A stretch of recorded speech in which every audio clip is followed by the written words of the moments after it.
104.7 The Cave. Mike and Megan in the studio again. It's another edition of Online Reviews. As always, the lawyers would like me to tell you these are not our views on any product or thing you can buy, merely reviews we pulled off the internet because they're funny. I make Megan read them. She barely can, and we all laugh.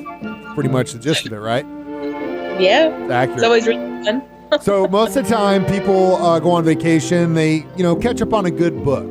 It's summertime, and you do a lot of summer reading. So today we're going to talk about some funny reviews that people have left about books, if you still read.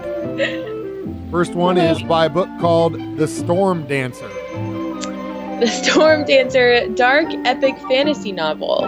This book is too long. I had to spend many hours reading it. I'm busy and have other things to do. The character of Queen Matilda is not believable. There's no Queen Matilda in the book.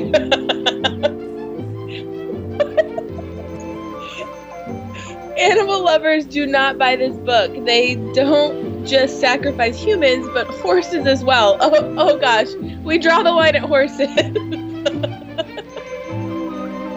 The women in this story are not as obedient as the Bible says women were in the day. You're a feminist. How do you like that? It's so annoying to hear stuff like that. It's hilarious, though. The book didn't end how I thought it would. Yeah. These are hilarious. Oh my gosh. Never heard of that book, but here's one about vampires called Bites. They call it Bites. That is like such a cliche. What is this, like a 6th grade reading level? I know. It says 10 Tales of Vampires, a short story anthology. The vampires in this book aren't like Edward Cullen. Oh gosh, please don't base them off of that. Most of them totally creep me out. I could have written a vampire story as good as any in this book if the editor had asked me. We'll get to part 2 of Online Reviews on the way next on 104.7 The Cave.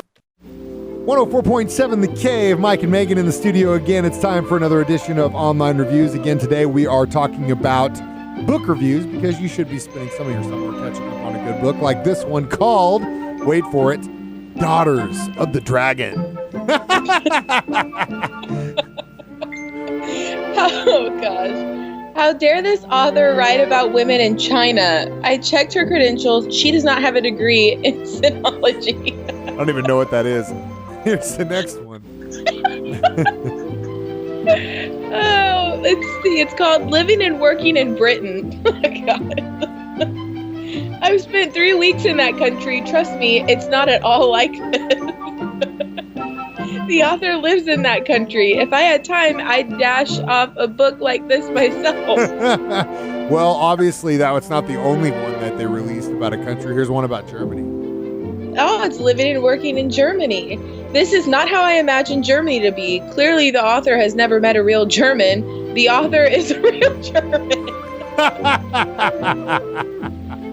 I love it. Like, who was reviewing these? I don't know. Random.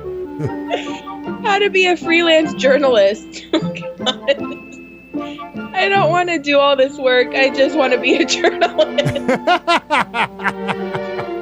Oh, that's why I got into radio. We'll get to part 3 on the way next on 104.7 The Cave. 104.7 The Cave. Mike and Megan in the studio. Online Reviews. We're talking about something you should probably be doing during your summer vacation, and that is getting back to reading. So we're talking about book reviews. Again, these are not our views, merely reviews that we picked up online, so don't sue us. At least that's what our lawyers want me to tell you. Megan, here is a nonfiction book called Writing Fight Scenes.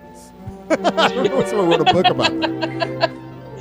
Let's see. I skipped the first 20 chapters because there was nothing of interest in them.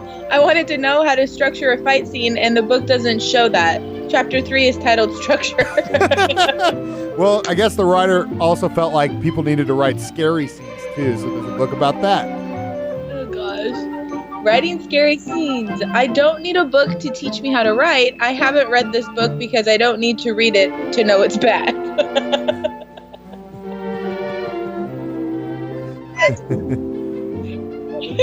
This next one, Haunted, 10 Tales of Ghosts.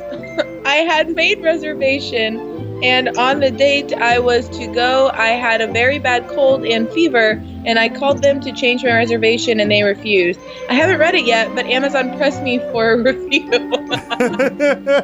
So they gave one. 6 Scary Tales Volume 1. What a ripoff. This book contains only 6 stories.